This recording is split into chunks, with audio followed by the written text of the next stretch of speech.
Un poco nueva, ¿no? Sí. Erev Tov Hanukkah Sameach.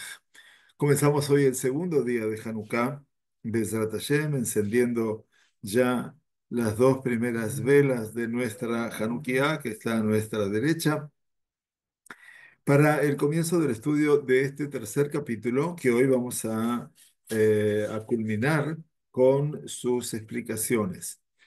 El capítulo 3 del libro de Shoftim nos acerca a nosotros una posibilidad realmente importante, interesante, por sobre todas las cosas, de poder compartir el desarrollo de esta época de los Shoftim. Muy bien, entonces ya vimos acerca de Otniel ben Kenaz, que fue el primero de los jueces, y durante su acción la tierra eh, durante 40 años se quedó pacificada bajo la dirección de Otniel Ben Kenaz.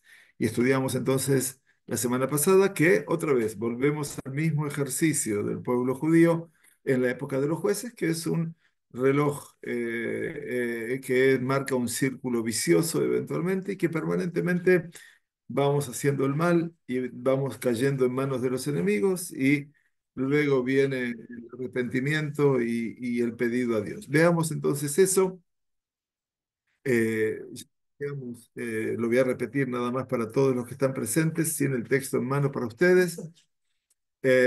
Nos dice el capítulo 2 el versículo 12 que ya no lo tenemos en mano, pero tenemos las explicaciones. Nada más, por favor, escúchenme ahora. Terminó la época de Otniel ben Kenaz y tornaron los hijos de Israel a hacer lo malo ante los ojos del Eterno, y fortaleció el Eterno a Eglón, rey de Moab, contra Israel, por cuanto habían hecho lo malo ante los ojos del Eterno, y juntó consigo a los hijos de Amón y de Amalek, y fue e hirió a Israel y tomó la ciudad de las Palmas.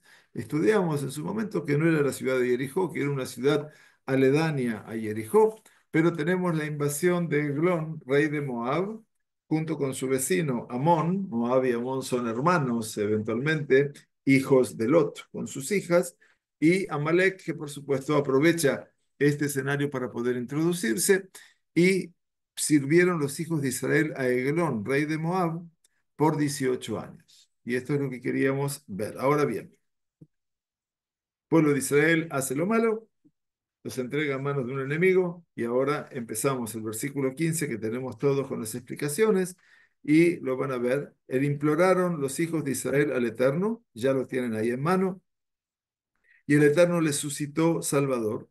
Y aquí aparece entonces el segundo de los jueces, que es Ehud, hijo de Gerá, de Binyamin, o sea que aparece ahora de la tribu de Binyamin. El primer salvador fue Yehuda, Otniel ben Kenaz, perdón, de la tribu de Yehuda, que era el hermano de Caleb, y ahora aparece un juez de la tribu de Binyamin, que son aledaños. La Torá, el Tanaj nos dice que este hombre era hombre zurdo, quiere decir que no era diestro, que era siniestro, que era su mano hábil era la izquierda, y los hijos de Israel enviaron con él un presente a Eglón, rey de Moab. Este es el versículo 15. Si vamos a ver las explicaciones del versículo 15, ustedes lo tienen delante de ustedes y dice, e imploraron los hijos de Israel al Eterno y el Eterno le suscitó Salvador. Aquí dice solamente que Dios les suscitó un Salvador, pero no nos dice que los liberó, tal como había dicho antes en el versículo 9 con Otniel. El Eterno les suscitó un Salvador a los hijos de Israel y los libró con Otniel ben Kedar. De aquí deducen los sabios que a diferencia de Otniel, Ehud fue un shofet que básicamente se destacó por un solo aspecto de la vida del pueblo. Lo salvó del yugo de Eglón, pero que no se ocupó o no pudo de juzgar y componer el deterioro espiritual del pueblo. Y es por eso que a diferencia de Otniel, tampoco menciona en este versículo que el Espíritu del Eterno fue sobre él. Y esto es muy importante porque hay cosas que si no se lee como se debe leer, entonces nos perdemos la posibilidad de entender la diferencia entre un juez como tenía el 40 años, que él condujo también militarmente y también físicamente, espiritualmente al pueblo judío. Mientras que Eun Ben Geira Akadosh Baruj Hu dice, le suscitó un Salvador. ¿Para qué? Para salvarlos específicamente de esa realidad, pero después de eso no logró transformar a ese pueblo espiritualmente. Y estas son las categorías de jueces que tenemos que analizar. Estarán aquellos que vienen a salvar una instancia del pueblo y desaparecen, y otros que se van a quedar para normalizar y el aspecto espiritual del pueblo judío. ¿Qué nos dice el Tanaj de Ehud Ben Gera? Ehud Ben Gera dice que pertenecía a la tribu de Binyamin y nos dice, como ustedes ven en la explicación, hombre zurdo. La Torá, el Tanaj hace una mención interesante con respecto a este hombre, que era zurdo. En realidad, no hay muchos casos que el Tanaj se ocupa de decirnos si era diestro o si era siniestro. La verdad es que no lo dice, pero aquí lo dice por algo. Entonces dice en el capítulo 20:16, encuentran donde está el comentario, ¿no? Y en Crónicas, último libro del Tanaj, vemos que esta cualidad que implicaba ser ágil con la mano y brazo izquierdo era una cualidad bastante extendida entre los miembros de la tribu de Binyamin.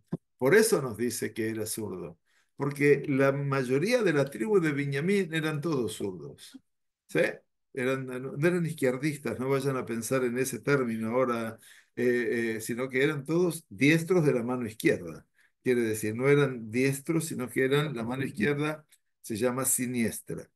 Vemos que esta cualidad que implicaba ser ágil con la mano y brazo izquierdo era una cualidad bastante extendida entre los miembros de la tribu de Benjamín. Y eso era porque eran luchadores que tiraban piedras con ondas. Y para eso precisaba la mano derecha. Entonces tenían la mano derecha agarrada a la onda y con la izquierda apuntaban. Entonces para eso necesitaban la derecha. La derecha era como el lugar de el lugar de afirmación, digamos, ¿no? De donde se afirmaba el cuerpo. Las personas que nosotros vemos zurdas, ¿será que vienen de la tribu de Benjamín? Nada, ya pasó mucho tiempo para que eso se pudiera dar genéticamente. Si me preguntan por la genética, me preguntan si genéticamente puede ser que todos los que son zurdos son de la tribu de Benjamín. No, creemos que hoy definitivamente no. Pero para poder defenderse de los enemigos precisaban poder empuñar la espada con el brazo izquierdo y luchar así con ambas manos. Entonces podían estar con la onda en la mano derecha y la espada en la mano izquierda. Eh, Perdón, yo dije que tiraban piedras con ondas. No era la onda que nosotros conocemos, sino la onda era como la que tenía David, que le tiró a Goliat con una sola mano y arrojó. Entonces tenían ambas manos, una mano para la onda.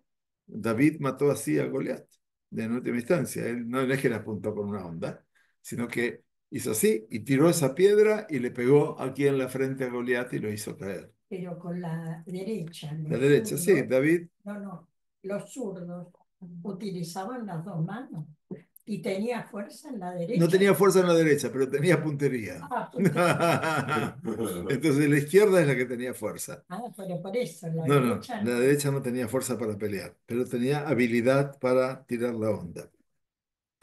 Entonces, seguimos, de la literalidad del texto, se ve que esto es lo que le permitió poder esconder el puñal en el muslo derecho y no levantar sospechas entre la guardia de Eglón, pues normalmente las personas son diestras y por lo tanto tienen la vaina de su espada del lado izquierdo y no en el derecho.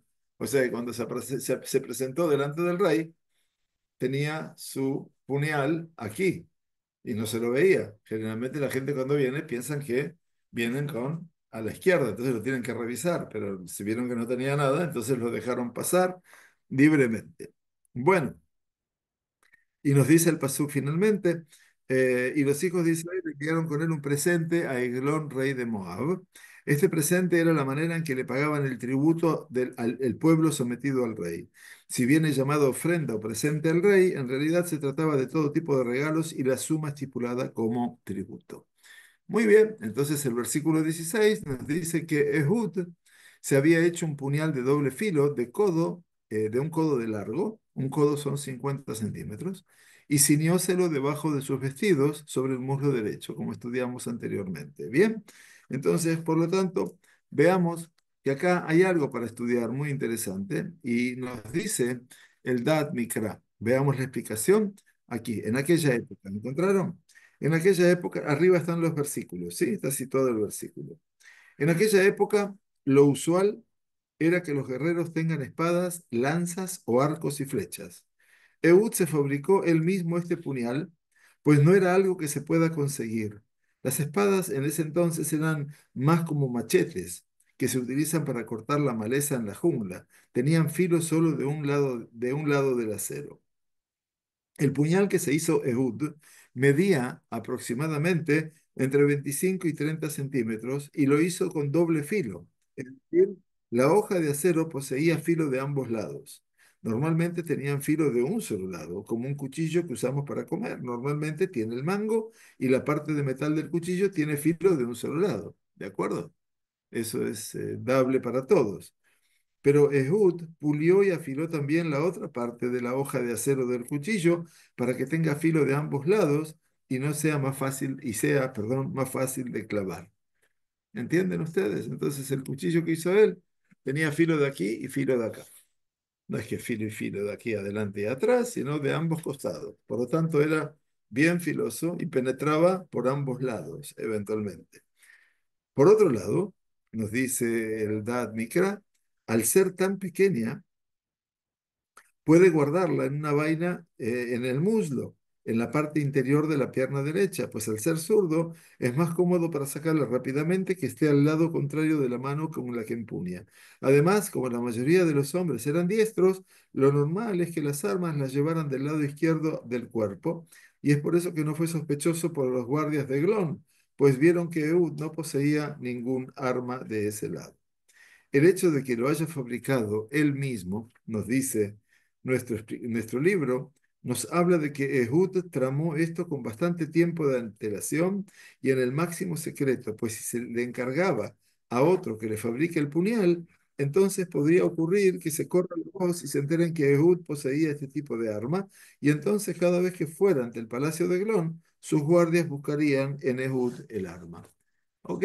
Estamos ante toda la preparación de hasta que él lo hizo por sí mismo para poder verdaderamente llegar al rey en forma sigilosa, silenciosa y poder matar.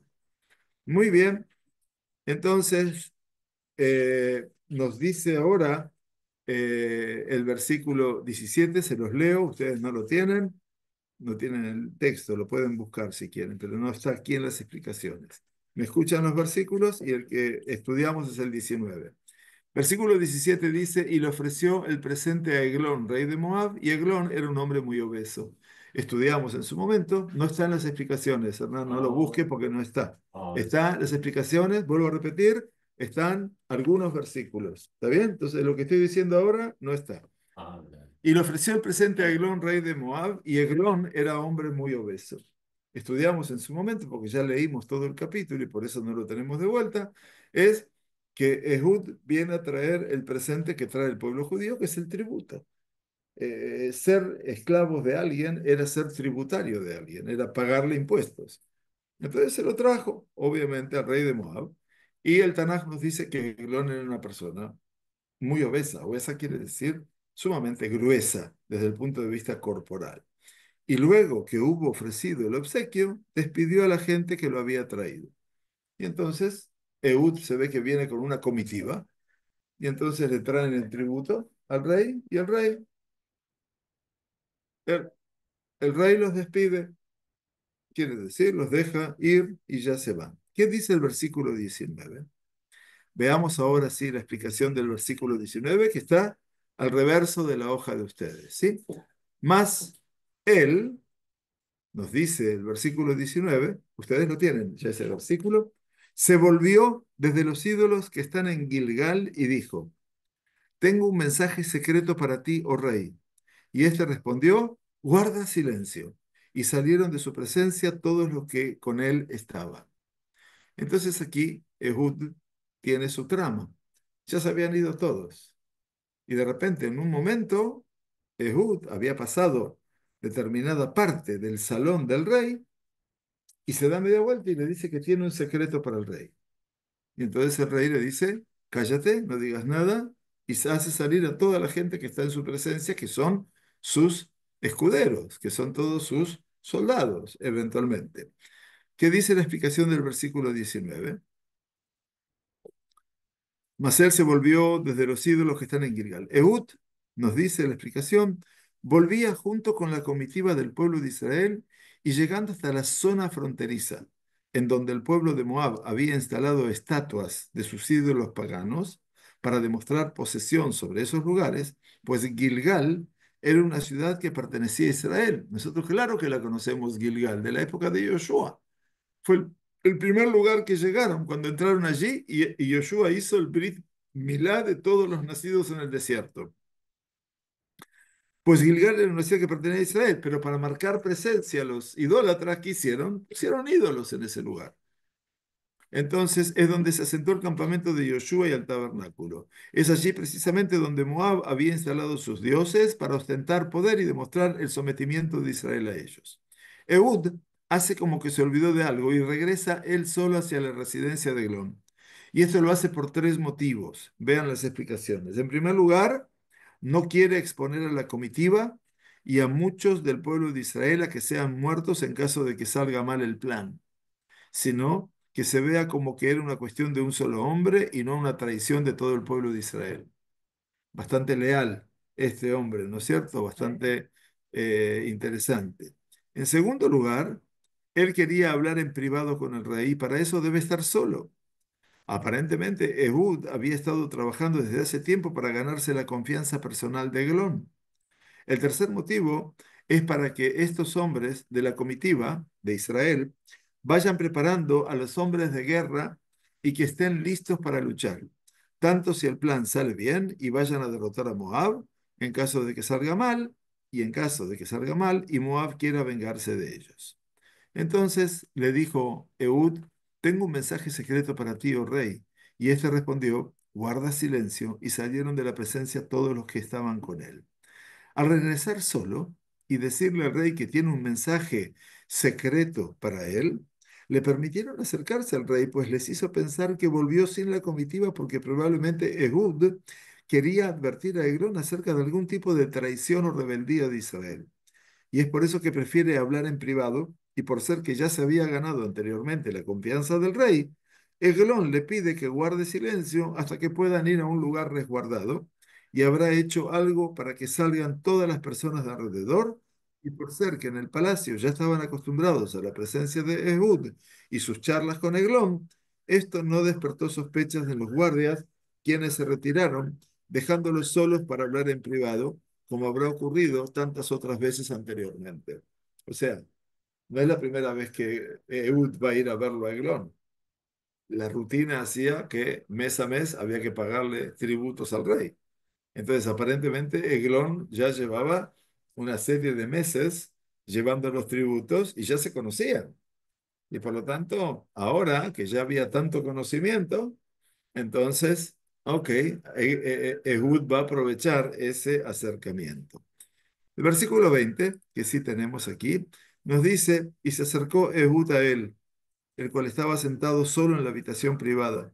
Y Ehud dijo, tengo un mensaje de Dios para ti. Entonces él se levantó de su asiento. Miren, qué interesante, ¿no? Aquí Ehud se acerca a él y le dice que tiene un mensaje de Dios, para que vean que los idólatras trabajan con ambas manos en este caso también. Sirven a sus dioses, pero también reconocen que hay un Dios todopoderoso. Entonces, como el faraón también sabía que había un Dios, con Yosef hoy se dio cuenta en este Shabbat que había un Dios. Nada más que él se pensaba Dios a sí mismo. Pero por sobre todas las cosas, aquí Eglón tiene una condición muy especial, que es lo que nos dice este versículo. ¿Qué dice el versículo? Hay quienes sostienen que se trataba de una habitación con varias ventanas para que circule mejor el aire y que sea más fresca en el caluroso verano. Otros sostienen que se trataba de una especie de baño privado del rey, donde además de hacer sus necesidades, disponía de aguas termales, como si se tratase de un sauna o baño turco. No vivían mal en la época bíblica para que ustedes vean, ¿no es cierto? O sea, ya había también baños termales que se regulaban con el sol. No había sauna específico, pero sí con el sol. En ese aposento era lógico que el rey esté solo y por lo tanto sería el lugar más seguro para hablar algo confidencial a solas con el rey y sin temor a que entre nadie. Y Ehud dijo, tengo un mensaje de Dios para ti. Entonces él se levantó de su asiento. Para llevar a cabo su plan, Ehud precisa que el rey esté de pie. Y es por eso que le dice que tiene un mensaje de Dios, pues sabía que por respeto Eglón se pondría de pie. Miren lo que dice aquí la explicación. Los sabios hacen hincapié en la justicia divina y dicen que si bien Eglón merecía castigo por maltratar a Israel y hacerlos adorar sus idolatrías, no obstante, como recompensa por este acto de honrar la palabra de Dios, se puso de pie. Cuando le hablan de Dios, Ruth, que será la abuela de David, saldrá del pueblo de Moab. Bien, interesante, bien. Bueno, entonces, este es el versículo 21, 20, perdón, 21 no lo tenemos aquí. En el versículo 21 nos dijo, y Ehud estiró su mano izquierda y tomó el puñal de su muslo derecho y se lo clavó en el vientre. Bien, o sea que aquí, cuando se puso de pie, el hombre es muy obeso, no está el versículo 20, 21, perdón, lo estoy leyendo, ahora vamos a leer el 22. Ahora vamos a leer el 22. De tal manera que la empuñadura entró también tras la hoja y la grosura del vientre se cerró tras ella, de modo que no pudo sacarse el puñal de su vientre y le salió el líquido del intestino. Todo el detalle. Quiere decir que ese facón, llamémoslo así, ese cuchillo, ese estilete que midía 30 centímetros, era tan grueso el hombre este, tan gordo, que tenía ambos filos de ambos lados. Le abrió profundamente una herida en su vientre, hasta el punto que la empuñadura de ese coso no salía, se quedó adentro. Todo la grosura del intestino lo cubrió todo. Y después sale líquido, por supuesto, porque el intestino es un órgano que tiene líquido dentro de sí. Y entonces, eso es lo que dice el versículo 22. Vamos a ver la explicación del versículo 22. El versículo 22 que dice, de tal manera que la empuñadura entró también tras la hoja. Al ser que era un puñal de doble filo, como les decía, penetró fácilmente y al hacerlo con fuerza, también empujó la empuñadura de forma tal que no pudiera salir. Y la grosura del vientre se cerró tras ella, de modo que no pudo sacarse el puñal de su vientre. La grasa abdominal de Eglón hizo que se cierre inmediatamente la herida y no sangre, pues la grasa que rodea los músculos y es como una gelatina que se corta y vuelve a unirse nuevamente y no sangra. ¿Bien? Pero bueno, eso el Tanaj lo está diciendo de una manera vívida. Por otro lado, el gemido que pudo haber proferido Eglón al clavarle el puñal tampoco puso en peligro a Ehud, pues si fuera oído por la Guardia Real, fácilmente habría sido confundido con los gemidos que puede hacer un individuo constipado al tratar de hacer sus necesidades. Entonces, no había ningún problema en sentir eso. Estaba haciendo sus necesidades y estaba constipado. Y le salió el líquido del intestino, nos dice el Tanaj. No obstante, el puñal que le habrá atravesado el intestino le habrá causado una hemorragia interna. Ese es el tema. Haciendo que el líquido intestinal salga hacia afuera por su recto y de esa manera se vea como algo natural y no como un asesinato. Esto fue obra de la providencia divina, pues es lo que proporcionó a Ehud el triunfo. Y es por eso que salió el líquido del intestino y salió Ehud al pasillo. Esto es lo que permitió que Ehud pueda salir con naturalidad sin que nadie sospeche. Al final de cuentas le fue a decir un secreto. Por lo tanto, entró, le dijo Ya el se había secreto muerto. y se fue, ya estaba muerto. Entonces, ustedes tienen el versículo 25, nosotros estamos en el 22, voy a leerles el 23. Y salió Ehud al pasillo y cerró tras sí las puertas de la habitación con cerrojo. Y salido él, vinieron sus siervos, los cuales viendo las puertas de la habitación trabadas, dijeron, seguramente él está haciendo sus necesidades en la habitación privada. ¿De qué dijeron? Si la puerta quedó cerrada, Ehud le puso la traba, entonces dijeron, no, no podemos molestar al rey porque el rey está haciendo sus necesidades. Versículo 25. Y esperaron un tiempo, esto sí lo tienen, apropiado, pero él no abría las puertas de la sala. Entonces tomaron la llave y abrieron, y aquí su señor caído en el suelo, muerto. el rey Eglón estaba muerto. Ahí se dieron cuenta. Entonces, vemos la explicación. Cuando sus servidores vieron que el rey se demoraba más de lo normal en hacer sus necesidades, entonces deciden abrir la puerta. Y esto probablemente le dio a Ehud aproximadamente una hora para poder llegar hasta la frontera de forma segura y sin toparse con ningún guardia. Estaba todo bien calculado. Y aquí que su señor caído en el suelo muerto, debemos notar que está escrito muerto y no asesinado, pues la muerte de Eglón se vio como una muerte natural, alguna complicación intestinal mientras se esforzó demasiado por evacuar. Tal vez el gemido que pudo haber proferido Eglón al clavarle el puñal fue interpretado por ellos como gemidos que el rey hizo al esforzarse demasiado para hacer sus necesidades, y de seguro concluyeron que fue eso lo que le causó un desgarre interior que originó la hemorragia interna y la muerte de Eglón. No había forma de hacer autopsias en esa época, entonces no se podía comprobar. Él lo sacó él No lo sacó, se lo dejó y adentro. no lo adentro. Estaba dentro del cuerpo Ya ya. no le vieron. Era Ya tan- se veía puñal por Era fuera. tan grueso que no se veía el puñal. Entonces no lo Entonces, todo lo que guardían. vieron fue que, dice, puede ser que haya un desgarro, sí, puede ser.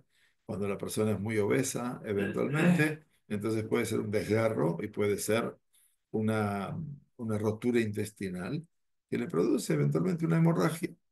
Y esa hemorragia no controlada, la pérdida de sangre, lleva a una situación prácticamente de hipovolemia, de falta de tensión, y la hipotensión que lleva a la muerte, cuando hay una hemorragia muy fuerte. Entonces, estaba todo Todo eso se dio posiblemente... prácticamente naturalmente. ¿Perdón? Todo eso se dio natural, como si fuera Claro, natural. aparentemente, como nadie pudo descubrir que había un arma, una daga dentro de su cuerpo, entonces no había duda. De esta manera, dice, finaliza nuestro versículo, Moab no preparó una venganza, pues no sospecharon que fue Ehud el que lo mató, sino que el rey murió por muerte natural. Esa es la ayuda divina que le brindó Dios a Ehud. El plan funcionó porque les hizo creer que Eglón murió de muerte natural, y por eso no se prepararon para la guerra ni trataron de vengar a su rey.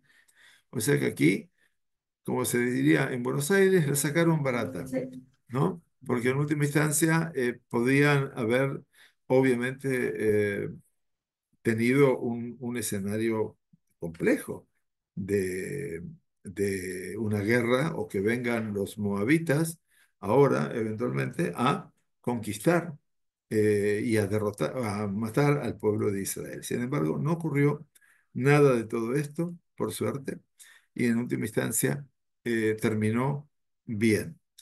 Versículo 26 que ustedes no tienen, lo voy a leer.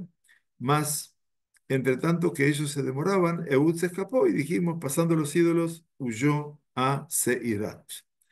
Versículo 27 nos dice, y al llegar tocó el shofar en el monte de Efraín, quiere decir, ya está del lado de la tierra de Canaán, de la tierra de Israel. Tocó el shofar, para que vean aquí cómo el shofar sirve en esta época para llamar a la gente, para aunar a la gente y para convocar a la gente. Tocó el shofar, dice en el versículo 27, en el monte Efraín, y los hijos de Israel descendieron con él del monte, y él iba delante de ellos. Monte es un lugar elevado. Entonces, desde allí se escucha el sonido del shofar, se congrega la gente, bajan y empiezan a ir hacia un destino determinado. Versículo 28, que es el que tienen ya ustedes en las explicaciones. Entonces él les dijo, el que toma la iniciativa ahora es Ehud ben Gerá, y les dice a la tribu de Efraín, que son eventualmente los vecinos de Binyamin. No es que Binyamin sale a luchar también, sino que Efraín son los más fuertes y eventualmente tal vez los más damnificados, los que pagaban más impuestos. Seguidle porque el Eterno ha entregado a vuestros enemigos a Moab en vuestras manos. Y descendieron en pos de él y lo tomaron los vados del Jordán a Moab y no dejaron pasar a ningún hombre. Los vados, ¿qué quiere decir? Los cruces del río, por donde se cruza el río. Eso se llama vado. Vado, mejor. Un vado es cuando hay un río, hay una parte baja por donde se puede transitar y se puede cruzar, ¿no es cierto? Se llama vado. Entonces el agua corre, pero corre bien baja y por lo tanto por allí se puede cruzar. Entonces, ¿qué hicieron? fueron y controlaron los vados del Jordán. Quiere decir que no permitieron que los moabitas vayan a pasar por esos lugares, por los cruces del Jordán, de manera tal que ya los moabitas no iban a poder volver hacia ese lugar. Veamos la explicación del versículo 28. Versículo 28. Entonces, ¿qué nos dice el versículo 28? Ehud aparentemente tiene que convencer al pueblo de Israel que Moab son sus enemigos. Aparentemente el nivel de la asimilación era tal que ya no lo veían como enemigos, y es por eso que debe recalcar, ha entregado a vuestros enemigos a Moab. Moab es un enemigo de ustedes, no es un amigo. Pero ya estaban tan anestesiados con todo el tema de la entrega de manos del enemigo, que ya prácticamente no sentían que eran enemigos. Entonces Esaú los tiene que despertar al pueblo, los tiene que concientizar. Y descendieron en pos de él y tomaron los vados del Jordán a Moab y no dejaron pasar a ningún hombre. Lo primero que hacen es tomar los vados del Jordán para aislar completamente las dos márgenes. De esa forma, los de Moab, que se encontraban ocupando el territorio israelí, no podrían volver a luchar y defender su ciudad real, ni tampoco los soldados de Moab podían acudir en ayuda de los Moabim, que estaban en las ciudades de Israel y estaban siendo derrotados por los hombres de las tribus de Reuben, Gad, Efraim, Menashe y Binyamin. Entonces ahora sabemos que había moabitas que estaban del lado de la tierra de Israel y estaba Moab que estaba del otro lado. El hecho de que taparon las salidas no permitieron los accesos del río Jordán. Los que estaban acá no podían irse, los que estaban acá no podían entrar. Y por lo tanto había un dominio territorial por parte de quién? De Israel. No les permitieron cruzar. Y entonces nos dice el versículo 29, que ustedes también tienen. Y en aquel tiempo hirieron de los Moabim como 10.000 hombres, un montonazo. Todos fortachones, eran todos fuertes, los moabitas eran bastante gruesos y todos hombres de guerra. No escapó hombre alguno. O sea que esta fue una batalla en la cual hubo una victoria muy, muy grande. Veamos el versículo 29. Lo más probable es que todo el pueblo de Moab estaban ocupados en el sepelio real, como es de imaginar. Todo el séquito real, toda la élite del pueblo de Moab estaba presente allí, tanto militares, intelectuales, líderes, hombres de poder y adinerados, príncipes y nobles. Estaba allí, por un lado, para rendir honor y tributo al rey fallecido, pero por otro lado, y tal vez un motivo más egoísta, para relacionarse con el nuevo monarca heredero, con los nuevos hombres de poder y tal vez poder conseguir un puesto importante en la cohorte del nuevo rey. Bien, entonces ustedes ven aquí cómo por interés baila el mono, como se dice en hebreo simple. Contra ese séquito, nos dice el final, fue dirigido el ataque de Ehud y al matar a 10.000 hombres, si bien es relativamente poco con respecto a la población general del pueblo de Moab, no obstante, fue un golpe mortal para esa nación, pues no había nadie capacitado para tomar el poder y organizar el reino.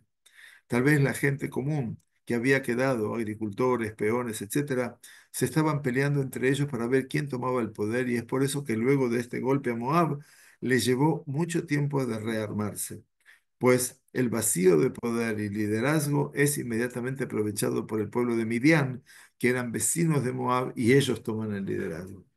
Y eso lo sabemos de la época de Bil'am. Bueno, muy bien, y entonces tenemos el versículo 30, que no está en el texto, pero que se los leo. Y se rindió Moab aquel día bajo las manos de Israel y reposó la tierra 80 años. Cuando estuvo Otniel Ben Kenaz, 40 años reposó la tierra. Y ahora, después de estar 18 años en manos de los moabitas, reposó 80 años, el doble, para que vean que la época de los jueces es una época muy extensa. En 80 años se podía haber hecho un pueblo nuevo. Si en 40 años se puede hacer un pueblo nuevo, como el pueblo del desierto, en la época de Moshe, en 80 años es el doble. Sin embargo, Ehud se dedica a qué? a organizar militarmente al pueblo judío. Y después cada uno vive su estructura.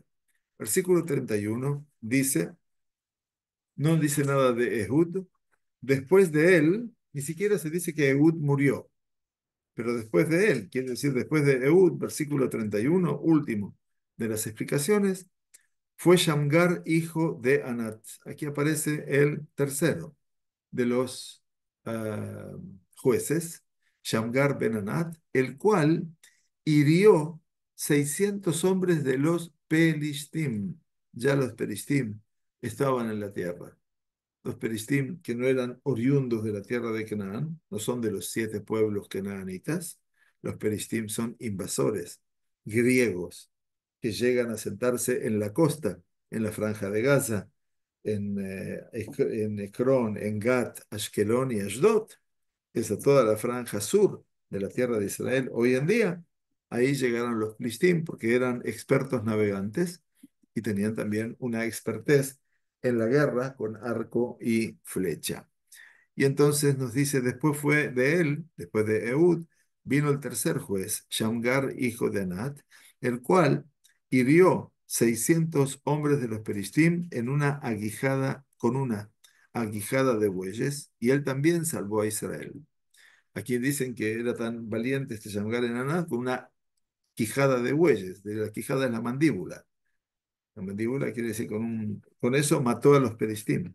Después vamos a ver en la historia de Shimshon, el de Sansón, que es más famoso, tuvo más fama que Shamgar ben Anat, que también con un leji jamor, con una mandíbula de un burro, pudo matar también a cantidad de filisteos también.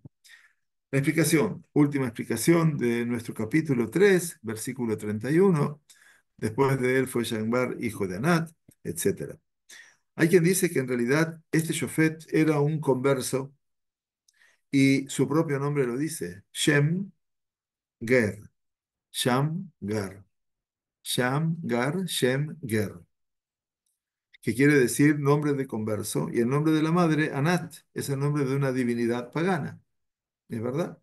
No que Anat Cherkansky lo tome mal, pero Anat Es es el chamo. la diosa Anat, que formaba parte de una deidad pagana en el tiempo. O sea, Anat después forma parte de los nombres hebreos, eventualmente, ¿no es cierto? Pero originalmente era Shemger, Shamgar, Ben Anat, o sea que su madre era pagana y él era converso y que hirió a los peristim. Es de notar que este instrumento es el que se utiliza para encaminar a los bueyes en el camino recto cuando están trabajando la tierra, la quijada, perdón, yo leí mal, la aguijada de los bueyes, no la quijada. La aguijada es lo que pincha al animal para que camine recto. O sea, se lo lleva cuando están pastoreando para que no se vayan. El buey no es un animal que tú te puedes acercar como una oveja y que lo podés llevar y lo podés tocar con la mano. Vas a tocar al buey y te pisa el animal. Entonces, eventualmente, aquí la guijada, con eso, mató a los Plishtim. En el camino recto cuando están trabajando la tierra. Aquí el mensaje es que así Israel debe enderezar su camino y volver a Dios. Con el primer Shofet, Otniel, vemos que Dios estuvo con él y le entregó a sus enemigos en sus manos. El Eterno entregó en sus manos a Cushan Rishataim, como vimos, rey de Aram. Luego, con el segundo de los Shoftim, como resumen, Ehud, vemos que es él el que dice que Dios los ayuda. Entonces él les dijo, seguidme porque el Eterno ha entregado a vuestros enemigos, a Moab, en vuestras manos. Es decir, él tiene la iniciativa y Dios ayuda. La ayuda de Dios es más oculta, como con el relato de Esther, en que no aparece Dios en todo el relato. Con el tercer Shofet, Shamgar, no dice que Dios lo suscitó, ni tampoco que Dios lo envió y entregó a sus enemigos en sus manos. O sea que son 3 niveles diferentes. Otniel por un lado, Ehud Ben Gera por otro lado y Shamgar Ben Anat. Cada uno tiene una perspectiva diferente y Dios está totalmente con Otniel. Ehud dice que Dios está con ellos y con Shamgar Ben Anat ni aparece el concepto de Dios. Ni lo mandó, ni lo puso, etcétera, sino que surge por motus propios. Dios, en este capítulo, en donde surgen los primeros 3 Shofetim, nos habla de tres actitudes distintas. Y esto es importante que ustedes lo tengan en cuenta. En este capítulo donde surgen los primeros tres jueces, nos habla eventualmente de tres actitudes distintas. Dios es el que toma la iniciativa y lo salva en forma casi milagrosa. El hombre, junto con Dios, actúa y Dios lo salva, pero no con milagros visibles, sino en forma oculta, como con la reina Esther. El hombre es el que toma la iniciativa y Dios lo hace triunfar, como Shamgar Ben Anat. Es importante notar que en este capítulo fueron mencionados tres Shoftim. Es muy factible que dos o los tres hayan convivido en una misma época y que cada uno actuaba en otra zona de Israel. ¿Por qué? Puede ser que Otniel, Ehud Ben Gera y Shamgar Ben Anat vivieron al unísono, vivieron en la misma época, nada más que cada uno actuó geográficamente en lugares diferentes. Pero estamos hablando de un periodo de 80 años, ¿verdad? Estamos hablando de un periodo de que empezó Otniel ¿Ah? hasta el final del periodo de Ehud Ben Gera, son 120 años. Ah. Entonces, 120 años puede ser que ambos estuvieron viviendo en ese momento, los tres en última instancia, nada más que actuaron en lugares diferentes. Otniel Ben Kenaz actuó contra un rey invasor que fue de Aram. Ehud Ben Gera actúa con Moab, que está del otro lado del Jordán. Y Shamgar Ben Anat actúa contra los filisteos. Entonces tenemos tres lugares geográficamente completamente diferentes.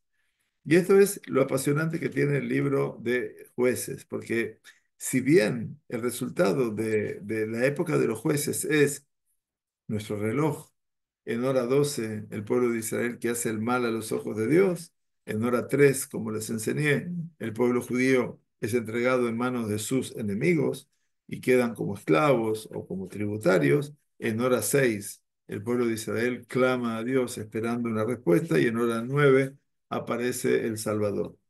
Con respecto a Otniel Ben Kenaz, el pueblo implora y Dios le levanta a Otniel Ben Kenaz. Con respecto a Ehud, aparece entonces también que el pueblo implora a Dios y entonces Dios le levanta a Ehud Ben Gera. Donde no aparece nada que Dios lo manda es con Shamgar Ben Anat. Después dice que después de él fue Shamgar, hijo de Anat, y que tuvo una intervención pequeña, pero lo suficientemente importante desde el punto de vista de su actuación con respecto eh, a los Perishtim. No, Ehud Ben Gera fue contra los moabitas. Shamgar Ben Anat es contra los Perishtim. Esta es la esencia de la época de los jueces. La época de los jueces es una época lamentablemente inestable. De haber surgido, va a surgir, de todas maneras, algún líder que tenía la posibilidad de normalizar al pueblo de Israel, ese líder lo hizo. Por ejemplo, Otniel Ben Kenaz. Lo que no fue Ehud Ben Gera, tuvo 80 años, pero simplemente ¿para qué estuvo? Para luchar específicamente contra Moab y nada más. No sabemos qué pasó interiormente en la época de Ehud Ben Gera. Y por último, la época de Shamgar Ben Anat. Bueno, ¿cuánto estuvo? No sabemos. Sabemos que luchó contra 600 filisteos y los venció. Así como vamos a estudiar mucho más adelante sobre Sansón. Y con esto entonces cerramos este capítulo 3 y ya, si Dios quiere, nos vamos en camino del capítulo 4. Bezrat Hashem, la próxima semana. Que tengamos Hanukkah Sameach, que tengamos un hermoso tiempo de Hanukkah para todos y que tengamos buenas noticias también en este Hanukkah. Gracias por acompañarnos. Que tengamos Shabbat Shalom también. Muchas gracias.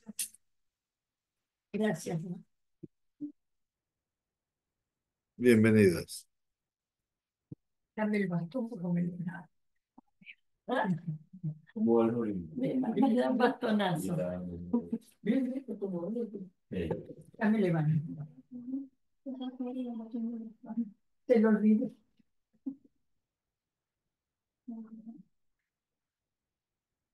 ¿Todo bien?